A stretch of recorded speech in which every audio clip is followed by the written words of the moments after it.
I wasn't on earth to fix things. I think as a little girl, I didn't necessarily feel like I had choice. You can go to therapy afterwards or hate each other for life. There's nobody pausing in life anymore. I don't feel responsible to others, that I've let them down. There was power around pain. When you need to have to survive, nothing else matters, and that's what they taught me. Today's today, let it go. Take a breath. Say sorry to people if you need to, but, let it go. The sun comes up tomorrow and you start a new day.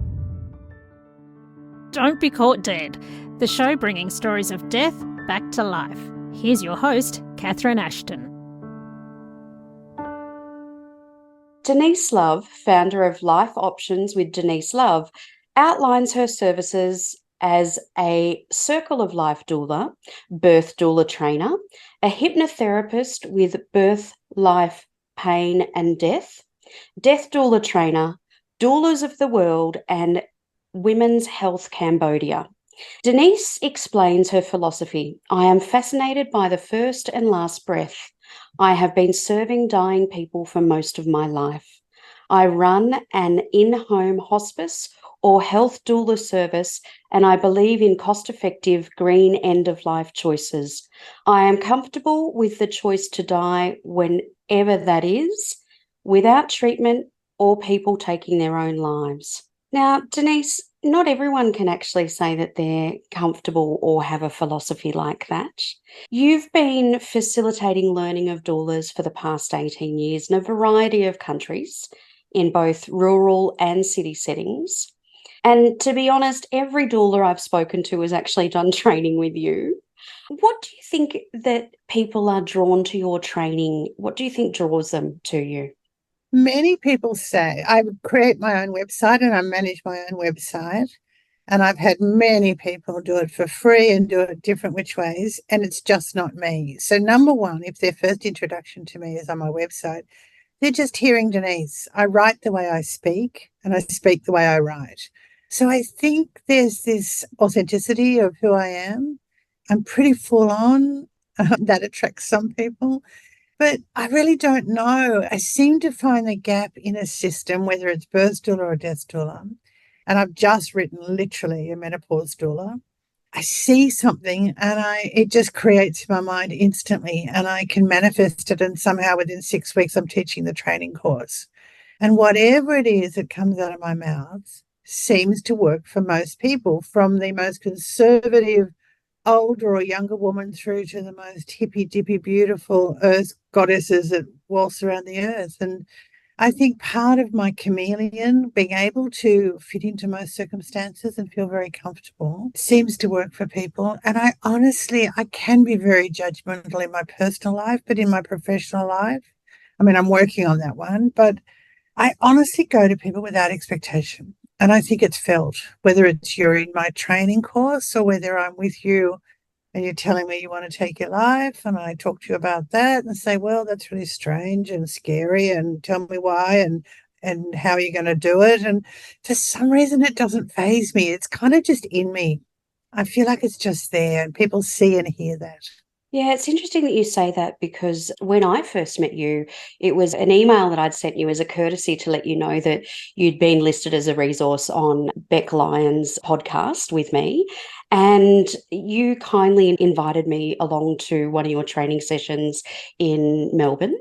And I felt completely at ease in your company and the company of the other participants that were there. And I will say that they weren't all women. There was one man. And I even took some notes, because I think that there was some really amazing things that you said that really resonated with me, that I think might be the part of the magic ingredient that is Denise Love. So this part I wrote in blue pen on the day, I think a blue texter. So people die the way they lived. And that really, really resonated with me. And something that I really loved to hear is don't bring out the spirit stuff and turn it off. So explain a couple of those terms to us, Denise. Okay, so the first one was what? What did I say? People die the way they lived. Yeah. Took me a while. I had to become a more mature woman to understand that I wasn't on earth to fix things. I was on earth to facilitate things. And so I knew that at a very young age, and it was sort of because I had a bit of a chaotic dad emotionally. It became really aware that I just needed to listen and I couldn't fix things. I just needed to be able to hear things and hear them without chaos in my own brain or judgment, or just really be able to go, wow, that's you. That's where you're at right now, without internalizing and blaming myself and stuff like that. So when I'm with a family where, most, I'm going to say as a generalization, most families have some chaos in them. They have that daughter or that son or that 3 ex-husbands or somebody that's going to be a little challenging around the end of life, or want to visit and they don't want them to visit because they might have raped them as a child. I'm just thinking of instances I've worked with. And that's for me to just be there and go, wow, this is really challenging, guys. You've got a really, really strong issue in your families and I can feel the chaos. I'm going to go for a cup of tea while you all sort out your chaos, or don't. And then I'm going to come back and get on with dying. Now, if that's the mother of the family that I'm dying with, the woman who's dying, she's allowed this to take place in her life and her family for the last 20, 30, 40, 50 years, as if I can come in the last 3 days of her life or last 3 weeks or months and suddenly sort out the chaos. So I find, that woman hangs on and goes through the guilt. And I don't know, you just see the process of her getting to the surrender stage of dying. She needs that chaos almost to be able to die. If I try and calm it down, then she doesn't know who to be and where to go with it. Or if I let the chaos in the room and everybody's yelling at each other over the dying body, good, that's what she's used to. She feels safe and at home, and my kids are going to go on hating each other maybe. It just, and I'm sort of exaggerating it a little bit, but not really. It just feels like, just let people be. I used to think we had to come to resolution and forgiveness and all those buzzwords. And I just walk in and say, guys, a lot of chaos here. I'm going to have a cup of tea. When you finish the chaos, let's sit at the table and see if we can get on with the dying. And people are so taken back that they go, oh, I'll have a cup of tea with you, I think. So can you just put it aside for 10 minutes and let it die? And then we can, you can go to therapy afterwards. I hate each other for life. But what I experience is the person that's dying will either set up the chaos by being pretty awful to one of the kids or blaming them. She'll continue her behavior as she was, which in turn often means that they have a more uncomfortable, a more disorganized and chaotic death, maybe even much more pain. So it's just been an observation of years and years and years, mostly out of hospitals. In hospitals, people are drugged down, but many people I work with aren't necessarily drugged down. In fact, I encourage them to be drugged less and to manage pain differently. So, yeah, it's just an observation. But people tend to die. If they're a lot of older men are very self-possessed and just hop on their bed and kind of die and don't expect anybody around them, and they don't have any needs and no wants, and they've never have really. They've gone to work and come home and handed wifey the money and they just die. It's fascinating to watch. And tell me about the term that you used, turn it off. So turn it off in my mind, do you mean, or in their mind? Tell me in the context again. I think you mean in my mind. Yeah, it may have been in your mind, I'd say. So the switch, I used to put my hand on my chest and just go, not your circus, Denise. Just turn it off and don't buy into the emotions of the situation. It might be a 12-year-old child dying. I'm here as a doula. I'm not here to buy into I'll have moments of sadness. I might sit on the toilet and cry, but just turn it off. Let it be. Stay focused. Bit like you're doing with your studies, You could start to do this thing on death and end up doing it on the climbing of a mountain, but you don't. You stay focused. You turn off all the outside clutter, all the outside noise, and you go, what am I here to do? I'm to see and hear and to serve. I'm not here to be the therapy or the counsellor. I can do a bit of that because I've become a bit clever at it, but I'll see if they want it first. So I just turn it off. I look around and I go, or that could even be with a body that's a bit smelly that maybe was found in a house, I just say, turn it off. You don't have to smell that. It's really a very powerful mind over matter tool that I'm developing and continue to allow myself to stay focused on life, not only during death, but even my own life, to really reduce the clutter generally in my brain and just switch it off. It's a point I often touch between my thumb and my finger. If I can feel myself getting involved, I give it a bit of a tweak. I've tried wearing an elastic band around my wrist like that people do with anxiety and stuff, but I just go turn it off. It's just a saying I use, just turn it off. Don't buy into it. So that is a technique you've developed over time to make sure that there's some boundaries kept there. Is that right? Really strong for their safety and security as well as mine. So they're not getting too much of Denise, and I'm not invading that space of thinking I've got to fix and make it easier and better and get everybody loving each other or whatever I'm referring to. But yeah, just let alone. Turn it off, Denise. Just turn it off. Love the fact that you met your husband, Gary, many years ago now. I think you've been married for over 40 years. 50 years tomorrow. 50 years tomorrow. Oh, congratulations. That's amazing. Oh, that is so beautiful. It feels pretty phenomenal, to be honest. It feels really revolutionary almost. And in what way do you think it might be revolutionary? Well, Gary and I talk all the time about how ridiculous it is to live with somebody for the whole of your lives that you're not forced to live with because you're part of a family. And the real challenges, you know, that are very real that one has to go to become so selfless. And that's what I call it, selflessness. There's a strong boundary of selfishness and a strong boundary of selflessness. And for me, particularly when I'm working with couples or mummies and daddies of young children, I'm seeing a huge lack of selflessness, a huge lack of willingness to surrender to something that might make another person's life a little bit easier.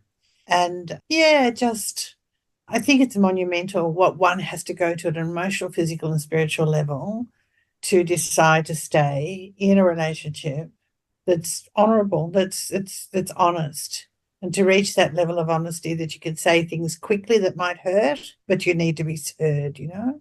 So, yeah, I think I don't know many people that manage 50 years. Older people used to, but I'm not sure a lot of them liked each other. We actually really like each other. And Gary was there and was the first person that welcomed me to your training session. So he seems to have always been by your side. Is that right during this time? Yeah, he does. Look, he's been by my side. Gary's big CEO of big companies and all sorts of things, and he's a scientist. He's anything but feely touchy. But I've been on call for most of my professional working life. I mean, talking 30 years, maybe on call continuously, except for the odd week. And, you know, if I'm tired at night, he'll hear the phone ring. I might be going to a birth or a death, and he'll wake up and say, babe, you've just gotten to bed. Hop in the car, I'll drive you there. And he'll go and sit in the car for 1, 2, 3, 4, 5 hours, have a sleep, drive me home, tuck me into bed.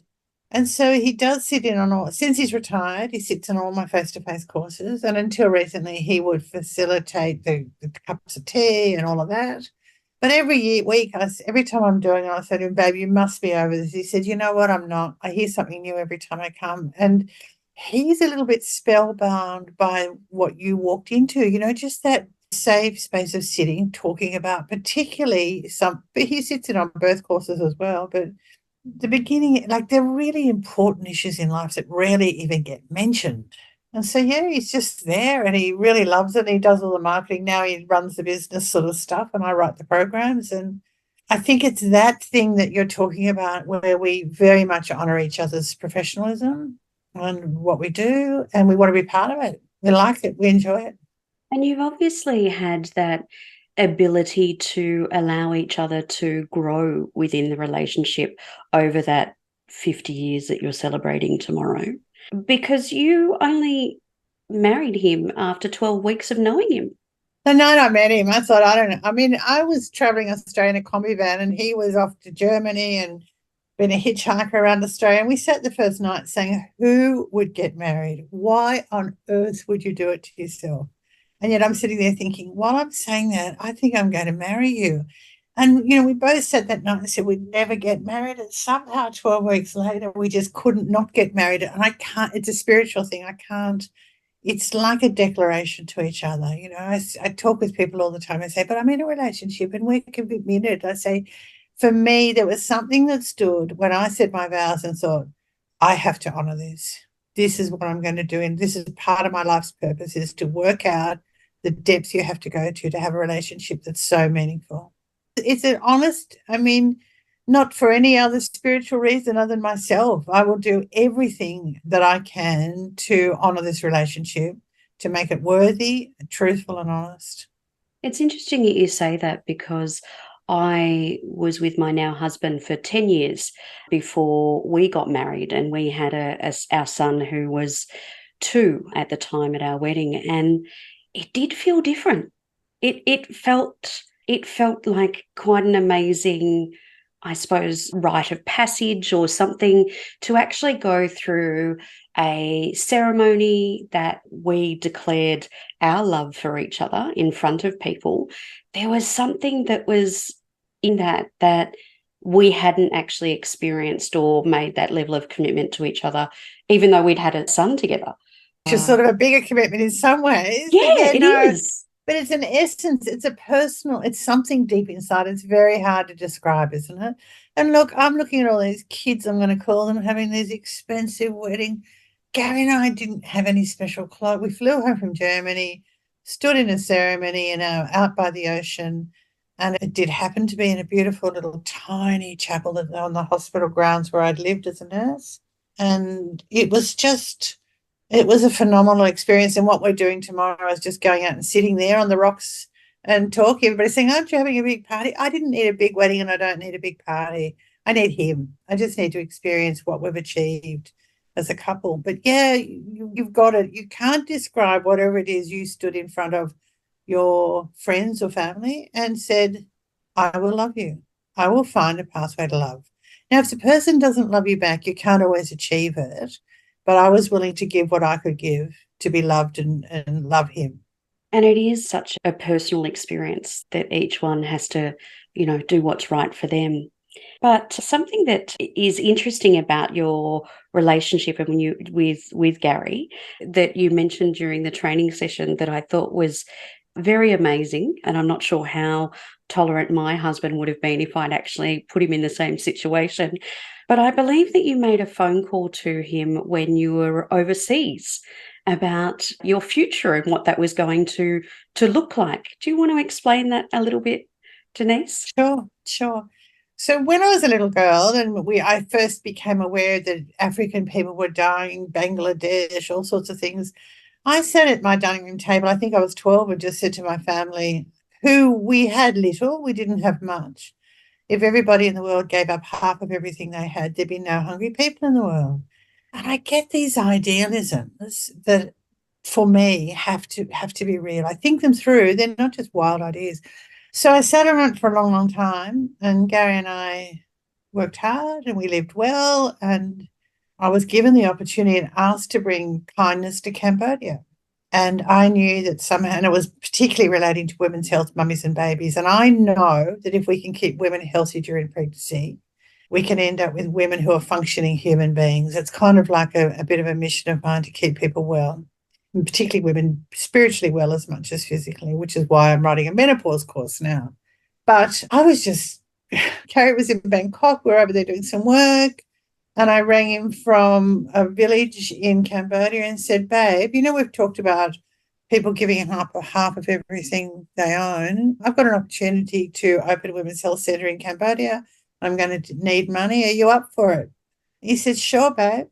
And he got on a plane that night and flew to Cambodia. And by the time he arrived, the 3 midwives who had promised when they left Pol Pot's camp that they would care for the women of Cambodia had been found and arrived in a house at midnight. It took them 4 hours to travel there. And 6 weeks later, we opened our first women's health centre. And I think the greatest thing that Gary and I met on was we both said yes to most things. We were not wicked people. We'd never done drugs, or we hardly drank. And yet we said yes to most things. But we live a fairly conscious life, I guess, is what I'm saying. And so he flew in and we met with his midwives, and I said, babe, it means we need to sell our place in Sydney and buy something down in the country so we can free up half the money. He went, sure, put it on the market. I mean, I don't know how magic happens in our lives. He doesn't say yes to everything, trust me, but we both have a huge sense of appreciation of freedom. And, when my children were growing up, I used to say, I just want everybody on earth to have options. You've got an option, make a choice. and hence my company name is Life Options. But I think as a little girl, I didn't necessarily feel like I had choice. My mummy died, dad was not well. But still, I think I was just born with this gift, I guess I'm going to call it a gift, and I didn't recognize it for a long time, that I can say yes and I can make things happen. So tell me, set the scene in Cambodia. It sounds like that where you set up the medical centre is quite an isolated, remote part of Cambodia. So talk to me about how you ended up there yourself. Well, this midwife that I'd been invited over there by a French NGO to teach village people who had no medicine, no doctors, no nurses, just traditional health, just women who looked after other women during labour, I guess, their aunties. This French NGO said to me, could you come to Cambodia and teach the village people danger signs of pregnancy? So if they see them, maybe they can find a way to getting out of the village, because there was no cars in the village and 1 or 2 motorbikes. Maybe they can start to look after each other. So we're not talking, there's no instruments, there's no blood pressure machines, there's nothing, no clean water, no electricity. So Chungi, I went over there, and this woman, we facilitated workshops for the women in just temple grounds. We sat on the floor. I ran 5 workshops over a period of about 6 months. Oh, no, it was less than that, about 3 months. And this beautiful, who I'm actually seeing on Saturday in Australia, this beautiful midwife used to translate for me. Now, I still can't really understand her English, so I'm not sure she can understand mine. But she got the gist of what I was trying. It was a non-medical approach as a doula to looking after people in pregnancy. So on the 5th time, she said, sister, I've never met anybody as kind as you. Can you come and bring kindness to Cambodia? And I said, what does that mean? She said, we have to care for the women. She told me this story that these 3 midwives said, after coming out of a camp for 10 years, the Pol Pot camp, we will care for the midwives, we care for the women. That's how I got there. So that's the night I rang Gary, and I said, this is no small feat. We've got no clean water, we had half a litre a day for each person to drink and to wash in that we got out of the ground. Otherwise, out of a dirty creek, we had to filter 3 times. I said, this is going to be big and we need money. So, Gary flew over from Bangkok. They found a premises. I went and lived in the village. It's a village where nobody speaks English and there's nothing. I lived there I said, I have to try myself out. Lived in the village for 3 months, except with Chungi, who spoke a tiny bit of English. And I just wandered through the village. I played with kids. I set up in this little house a woman let me have. Every afternoon, just about every kid in the village would come. I had coloured pencils I'd had donated and crayons, and we sat on the floor. I picked up a whole lot of used paper in non-pen, and we used the backside of printed paper and drew. And after 3 months, I said to Gary, yep, I can do this. This is where I need to be. So we were literally apart for 10 years, and he would fly in 3 times a year and I'd fly home 3 times a year.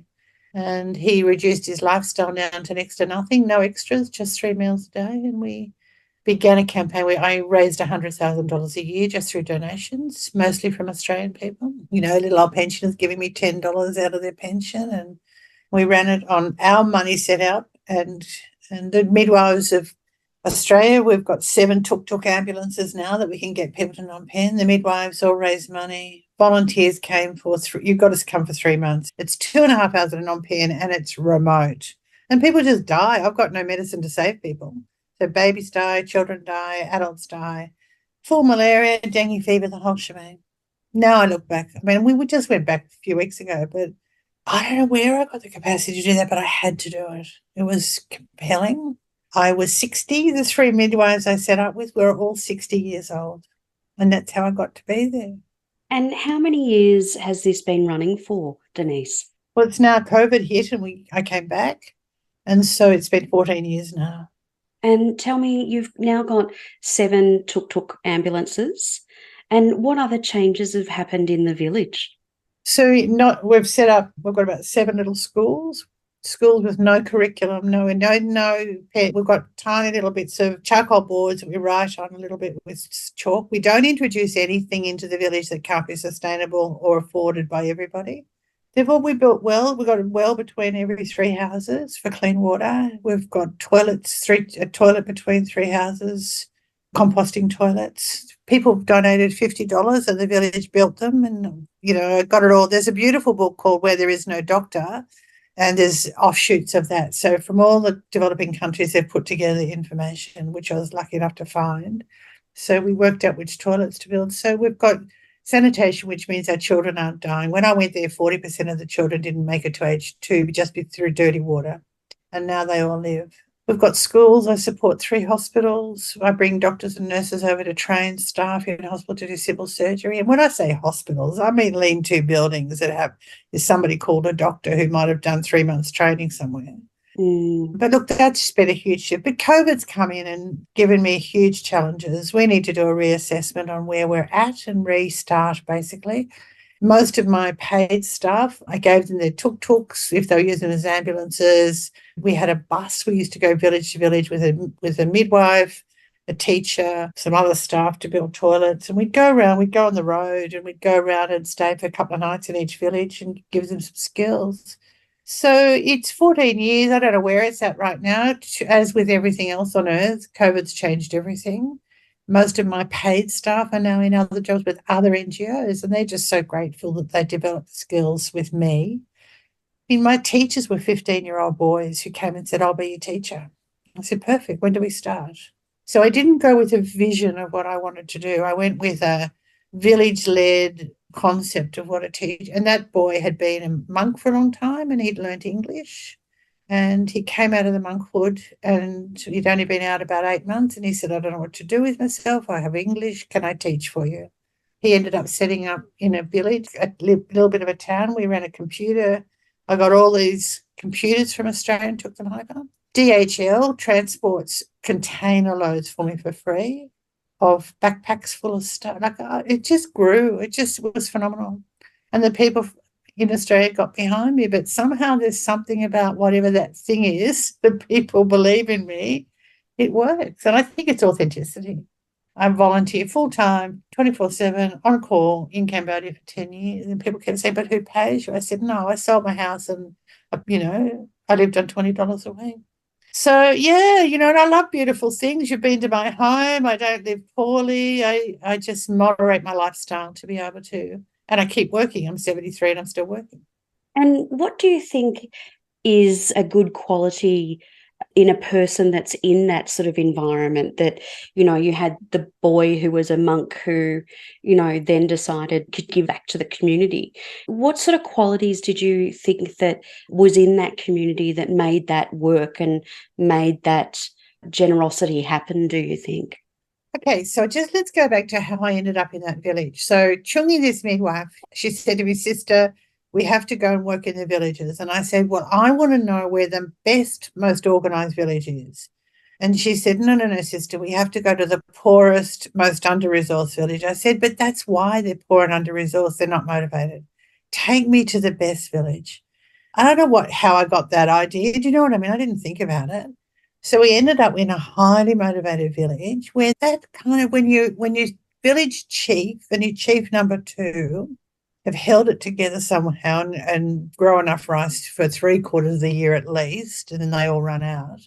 I went into a group of people who were dragging life back together after Pol Pot. And that was within the structure of the people's DNA sort of thing. They'd already formed a community that was, look, there was some atrocities taking place, don't get me wrong. But when this boy came, it's a bit like saying yes to everything again. When this boy came and said, I want to be a teacher, I said, how old are you? And he said 15. I thought, well, I had my first job at 15. Sounds good to me. I just felt an honesty and I felt a willingness to serve. It's a feeling. It's a feeling of, I'm offering myself to do this. And then he said to me, look, I've got a friend who wants to get out of the monkhood. He's been in there since he was 3. He's 21. His English is great. If he leaves, could he come and live with us and work with us? I said, sure. I hadn't even met him. But, there's that feeling in some people that you just know they're okay. Yeah, that gut feeling. And I trust that gut. I've always trusted my gut. And I don't actually know that it's ever let me down. And I've said no to a lot of things because it didn't feel right. Now, you've done work not only in Cambodia, you've also done work in other parts of the world that your training as a doula has supported. Tell me a little bit about those other projects as well? So my doula work is I've got trained a lot of doulas, both birth and death, in Thailand. And that works because there's a big expat community there. So I've been lucky enough to train a lot of expats who have then gone back to live in their own countries and have perpetuated and continued the doula work or become doula trainers. But they usually send people to me for doula training online, long distance. Not so much as a doula is through every which way that I work, I met somebody else. So Nepal, Myanmar, people just come to me and say, hi, could you help? There's just been a massive flood on the border of Sri Lanka and I don't know, wherever I am, Nepal or India and Nepal. And we lost 5,000 people last night and they're all cut off and they've got no rice. I put it on the internet and say, help, I need rice for the people in the floods. And that night I got $4,000, which buys a lot of rice. So then I was sitting on the plane flying to Cambodia and there was an older woman sitting next to me and I said, I don't like talking in planes. When we were on touchdown, I said to her, hello, my name's Denise. You don't look like the normal person visiting Cambodia. She was an American woman. She said, hi, my name's this and this is what I do. And I said, this is me and this is what I do. And she said, can I come and visit you? I said, yes. So in 3 days she was down.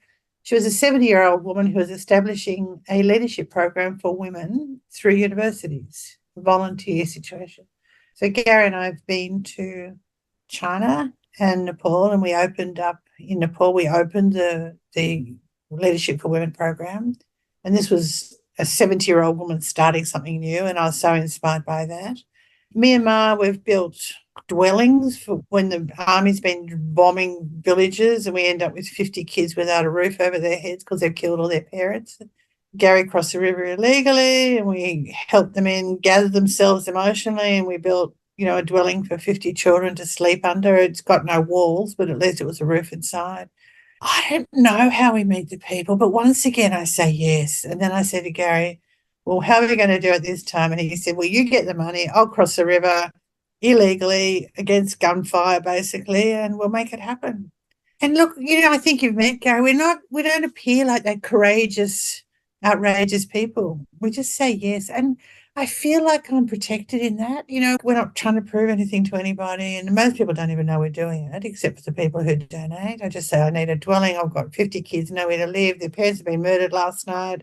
Got any money? And then in it flows. So, and we're talking a little money compared. I choose not to have any funding by anybody. I've had funding and I've given it all back. I would have to spend the whole of my working time filling out forms and writing documents and getting permission. So I've had lots of $40,000 given to me and I just send it back. It's too hard. I'm on call for mummies and babies and dying people. I haven't got time to fill in your forms, sort of thing. So that's grant funding you're referring to? Yeah. The reporting's phenomenal. And, I did it for 3 years and they said, we've changed our mind the way we wanted with one organisation. They wrote to me and said, we've had a change of the board and they want you to do it differently. They want you to go back and rewrite it for 3 years. And I said, here's your 40 grand. Too hard. It's just the funding. I used to ask Australians to give me $50 to build a toilet. And most people just sent the $50. There's no question, didn't need. People wrote and said, can you take a photo of it and can you get a timber board made and hang my name over it? And just said, keep your $50. Number one, I haven't got any money to give a board with your name written on it. And secondly, do you really need to own somebody's toilet? So I've been so guided by villagers that there's no grandstanding. If you don't give me money and trust, I don't take your money. And it's worked for me. It means I can focus on the task. I can get out with the villager and dig the hole and get the toilet in rather than sitting in my office. Of course, there's no electricity. I can't charge a laptop. I can't. I've got to travel for 2 hours to get to a village where I can sit with intermittent Wi-Fi to give you a report. It's just not doable. And it's without any concept of the way I live over there that people want things from me. So that's a little of my life and I love it. And what gets you out of bed every morning, Denise? The sun comes up. Honestly, it's the sun coming up. I've just had a really rough 3 years and the only thing that got me through it pain-wise was just knowing the sun had come up. What gets me up is I've usually said yes to something yesterday that I've got to do tomorrow. Gary and I do fairly rich. We love sitting, like we light candles most nights, and we put all our lovely little dimming lamp. Well, now since you've been here, we've set up our house a bit more. Gary goes around every night and lights all the nice lights and maybe sets a candle. We don't drink these days, but we experience life, I guess. So getting up in the morning he's probably one of the quietest, most positive people on earth, and he'll just greet me with joy every morning and, "Hi, babe, how was your night?" And I'll say, "Pretty shitty." And he says, "Yeah, mine was a bit rough too. You ready for breakfast?" Like, I don't know, there's just a rolling kind of joie de vivre that feels good. But it's usually what I've said yes to yesterday, literally.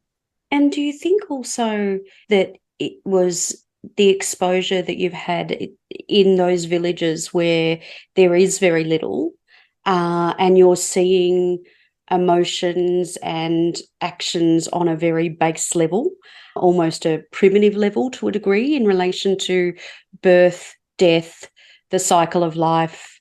The sun comes up, food needs to be eaten, found. Look, very much topped it up. I felt like I knew it. I mean, I travelled Australia in a van myself for a year on my own and built by the fire. I had no money or very little money. But, what you just said, I mean, our women get up before 5 and have to forage to find something they cook on an open stove. They've got to they've got to boil the water for 10 minutes before they can cook the rice. Breakfast has got to be ready for the family by 6 so that the men can get out to work, or mostly the women do the rice field work. And we've all got to be over by 6 o'clock at night because it's black dark. So there's just this methodical survival skills that's happening.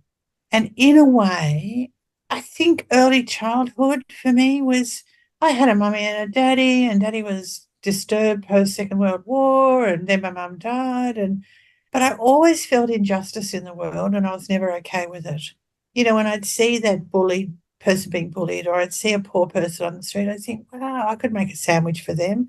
I think it's just something that I was sort of encumbered with almost, that it's not a choice. It's really hard. So hence I rarely watch television or listen to the news. I never have. I used to find television disturbing. I don't find it fascinating watching a train being wrecked and 45,000, all these people being murdered, or what's going on. I'm aware of the wars in the world, and I find it almost crippling. So I choose not to know. And people say, "What a ridiculous approach." I say, well, unless I have the capacity to support it in some way, then I'm not willing to be part of it. I can't think about it. I'm doing everything I can at the moment I'm a bit of the one drop in the ocean girl too. If I can help one person, they can help the next. So yeah, look, I'm just a bit weird, Catherine. Not the word that I would use to describe you, Denise, is the word weird. Definitely selfless comes to mind, and unbelievably generous. And certainly you have been towards me and educating me in all things doula.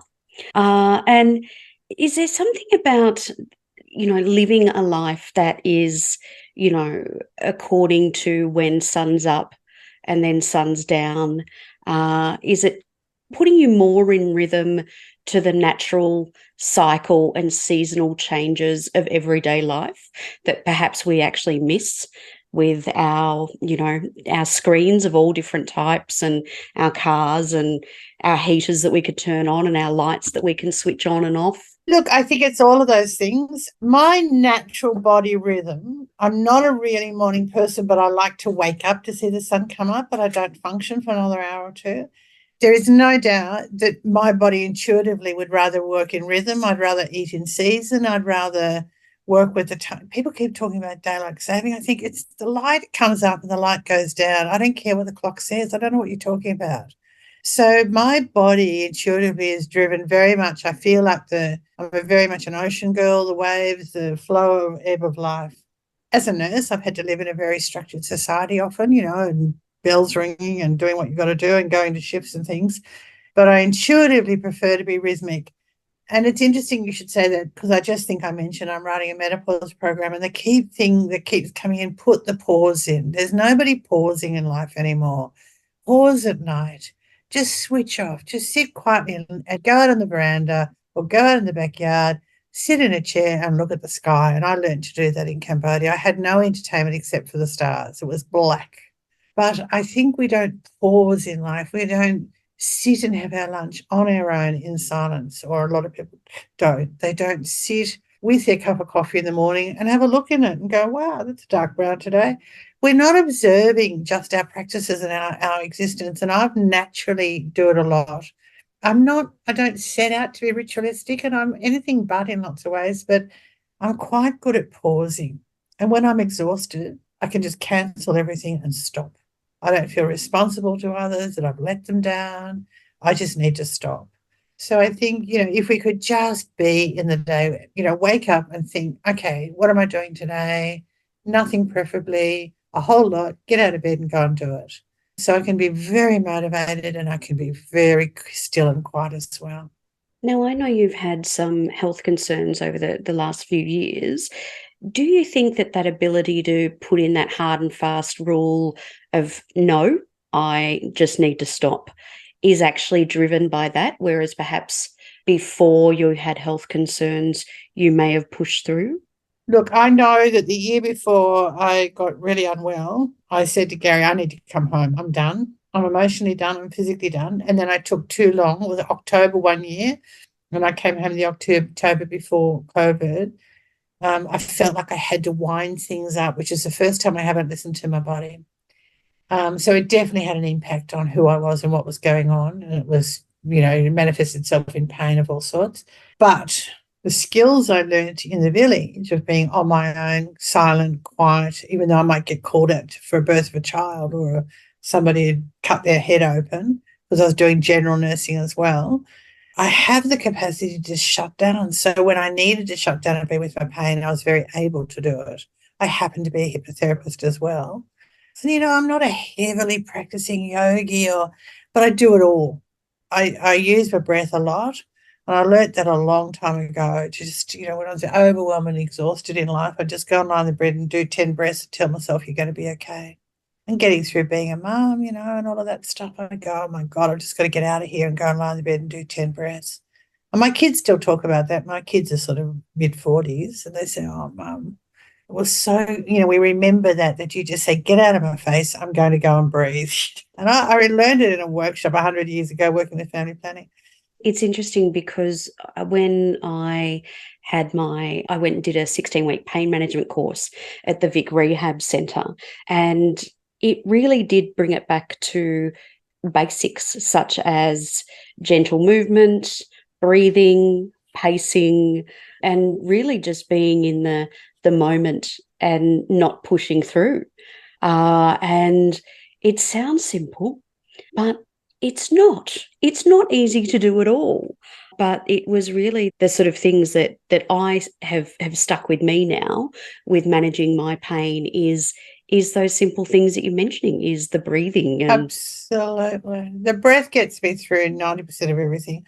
And, it seems too simple to be true because you've got to be conscious of it. You've got to take the effort. And I was just writing in the course. It's funny you should talk. I just said to them, just stop, take one breath. It was just 5 breaths. I've got it down to 3 a lot of the time, but I believe it's not even the breath. It's been consciously participating in something. You could tap the wall 3 times, I think, and it'd probably work. But I know that if we can slow our brains down and take responsibility for what's going on in our body and say, wow, I've got extraordinary pain right now, rather than, oh, that's terrible, which I can go into. I know where I learned it. I learned it being with labouring women. So I'd be in labour with women who were, oh, Denise, I can't do this. And, oh, this is awful. I can't. I said, take a breath. Oh, I can't. I said, try. So then we get to the point they'd say, I need an epidural. And I'd say, okay, well, you press the bell and you ask the nurse for it. Oh, no, you go and get them. I said, I'm not going to go and get the nurse. You've got to ask for it. Oh, and suddenly they'd gather themselves and where's the bell? Suddenly all this fuss about the pain stopped. And they'd find the bell and they'd press it. And somehow between that point and when the nurse arrived, they didn't seem to be in pain. So then the nurse would say, oh, go and ring the anaesthetist. And they'd look at me and say, how long will that be? I say, I don't know, but just keep doing what you're doing because you haven't whinged and bitched for the last 10 minutes. You're in control. You're doing really well. Oh, I said, just keep doing what you're doing. So then they wind up again and, oh, help me, I can't do this. Oh. And then the anaesthetist would walk in and they'd go silent. And they'd say, now just curl up on your side or sit on the bed. I'm just going to put this big needle in your back and you mustn't move. So they'd go silent and they didn't move. I thought, God, the power of this mind is phenomenal. We just need instruction. We need just somebody to do a little commanding suggestion. And so through that, and then they'd curl up and they'd hardly, some of them would feel a bit of pain for a little while, but they had this capacity to switch on and off like that. So that's why I became a hypnotherapist. And that's why I don't have post-operative pain relief. I've had quite a few surgeries in the last 3 years. Gary sits and reads scripts to me, and I don't use any medication post-operatively. I do for the operation. But it was the women in labour switching in and out. I thought, I've got to harness this. I've got to find a way to do this with women so they can be more comfortable or less distressed. I'm not saying the pain's gone away. I'm not naive enough to think that, but make it doable. So it was labouring women that taught me there was power around pain and we could take it into ourselves. That's interesting. And do you think also the clarity that you're present for birth and death, does that provide you with clarity on what's important in life? Oh, absolutely. Almost nothing's important. You got to earn enough money to eat and live. And yet I see poor people living the whole time I was in Cambodia, 10 years, I don't think one person complained to me. They had no clean water. They had no electricity. They didn't have enough food. And every day they'd greet me with the most beautiful smiling faces. Nobody said to me, life's tough. Menopause women ate betel nut. That was about the only drug they had. And everybody just got on with like, when you need to have to survive, nothing else matters. And that's what they taught me. All I need is a roof over my head and some little bit yummier than what I was eating there, and I'll be okay, And so the priorities of life. And look, it was during my nursing years. I remember one of the most profound things. I was 19.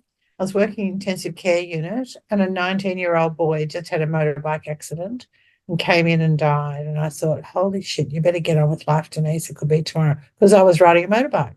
Yeah, and that was right. even more real than my mother dying. I thought, wow, young people die. And intensive care taught me that. Working in pediatric units taught me that it was okay, babies die. They get cancer, they die at birth. And that was the other thing. There's often a death at a birth. So there's no doubt that the gift I've got of working with life in general and observing it, not just kind of mechanically doing it, but getting into the essence of what's happening in front of me. And what role does spirituality play for you personally in that? Look, spirituality for me is I am my spirit guide. I came from a heavy Christian background. And there was one day when I was in church and the prayer was, I'm no longer worthy to be called your son. And I thought, number one, I'm not your son. And number two, I'm very worthy. And I walked out of church and I've never been back.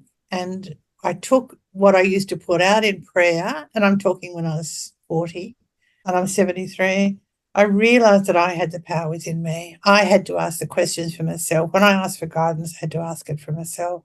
So my spirituality is that I try and stay clear, and I feel like there's an energy in the world, and I feel like dead bodies have an energy for a few hours or days after they die. And I don't know what to call that. But spirituality is very internal and part of me and self-sustaining. And tell me a little bit about that, what you were referring to there about that the body has some sort of energy that you've noticed in the hours, after someone dies. Probably up to 2 days. So for some people, I feel like they've gone before they've taken their last breath. I can't even, it's so hard to describe. I just think, nobody's home, not present. Finished, done. They're just hanging around until that heart and lung stops. And that's the only way I don't know.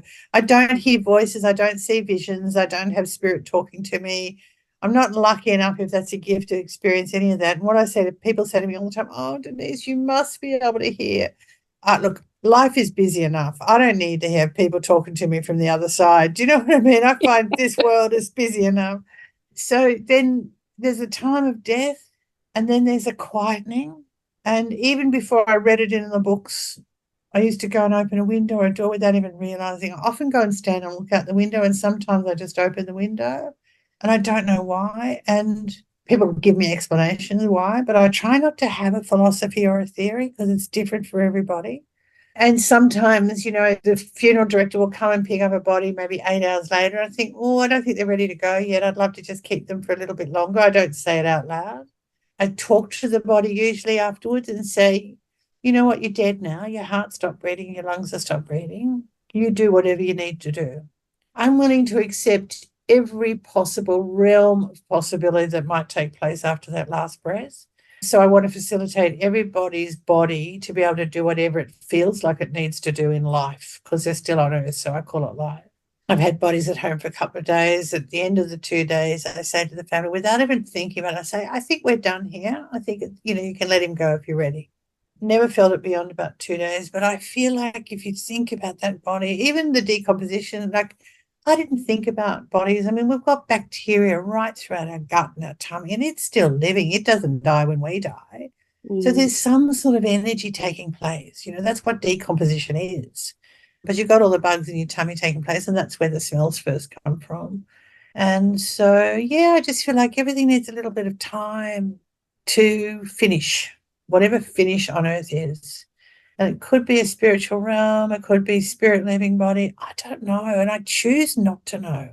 I've thought about it so much. I've studied all religions. I've stood on my head to try and have a capacity of understanding, and I've decided it's not my place on earth to know.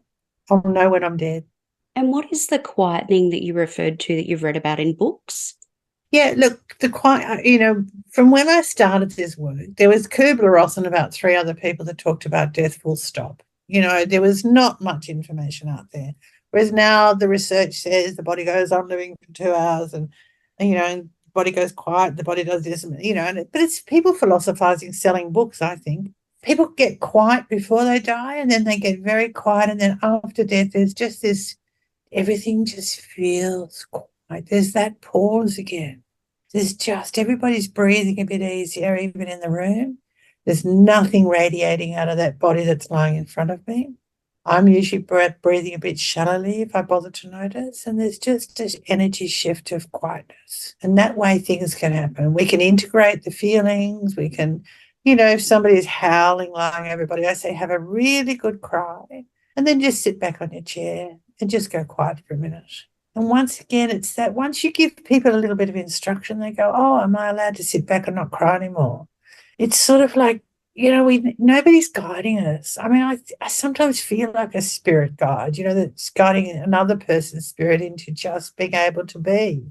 With your experience of being there at birth and at death, what has it taught you about your own death?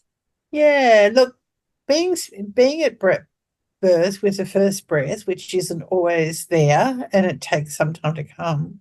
It's the same energy in a little baby's body that I feel. If the cord's still attached, it feels differently. But if it's been cut, you're sitting with an inert object that's exactly like a dead body until it takes its first breath. Once the cord's cut, that is. And it's a miracle. Like, I don't know how we get a baby inside us. It gets born and then it goes through all these growing up phases, and it sort of deteriorates and gets to a point where you just stop breathing. And I'm sorry, I'm very deep in thought. I'm having trouble remembering what you're asking me because I'm letting myself really go into my real feelings. What has it taught you about your own death? On my own, there's nothing to be scared of. Nothing. It's a journey between now and then that I'm a bit terrified of. What are you got to go through to get there? You've experienced pain. You've experienced recovery. So I sort of am a bit excited about finding out what is on the other side. I'm philosophized and everybody tells me that they know, but I'm very interested to try and work out what it will be like to know you're dying. If somebody says to me, I have had cancer a couple of times, but I knew I wasn't dying. If somebody says, you know what, Denise, this is your time. This is it. I think, it's all over. If I was lucky enough to be told that, or if from frailing old age, I just slip away, I feel like I've got a little bit of excitement about goody, I'll finally find out. One of the questions answered. Yeah. And then I say to everybody in class, and then I'll haunt you, all you people who hear voices, I'll come back and tell you the truth about what happens. What do you think, in your experience, is the most challenging thing that families or even someone who's dying face? Guilt, both families and the dying people. The thing that keeps people alive and having long, hard deaths is guilt. So if I can say to them, whoever they are, whatever age, tell me a secret. What do you mean I don't have secrets? What is the thing that you can't say out loud that you'd wished you'd not done in life, or you're sorry about, or you wish you could tell somebody you're sorry about? It's guilt, guilt, guilt. And for the family, it's about, oh, I should have come home yesterday. I didn't know Dad was so sick. And it's just guilt, guilt, guilt, guilt, guilt, guilt. And so I just say to them, you know what, today's today, let it go. Take a breath. There's nothing, don't bother. It's a waste of time, and I had to learn that too in my own life. It took me a long time into being a very mature woman to go, you know what? It's okay. Move past it. Say sorry to people if you need to, but, let it go. The sun comes up tomorrow and you start a new day. And is that how you've tried to live your life? Very much, very much. Fortunately, I don't have a lot of regrets in life, if any. And I have a bit of guilt around being a mother. And if I'd known what I know now, I would have done things differently. There's definitely guilt. And a lot of it's around losing my temper or not being patient enough or not having the capacity to be patient, locking in my room for 10 more breaths more regularly. Probably that's some of my biggest guilt, but I talk lots to my kids about that. Sometimes they don't want to talk about it. Sometimes they really want to talk about it. So giving them the time to be angry with me if they need to be or disappointed in something I said. Kind of owning your shit, Just own it and go, you know what? You're really pathetic yesterday, Denise, with what you said to Gary.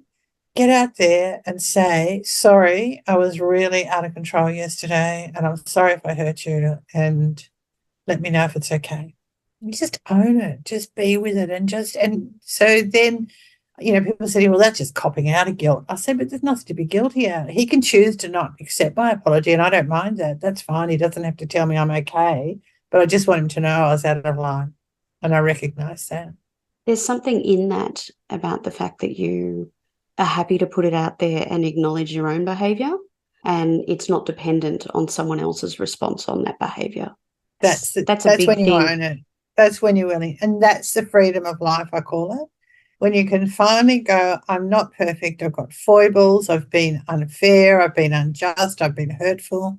I'm really sorry I let my feelings and my emotions get out of control around that. And it was nothing probably about you at all, but you got the blame for it or you got the download. And just recognizing that you're not, I'm anything but in control of everything in my life. But I'm willing every day to try a bit harder to be. Otherwise, I can't do this work. I can't be safe in people's worlds in vulnerable times.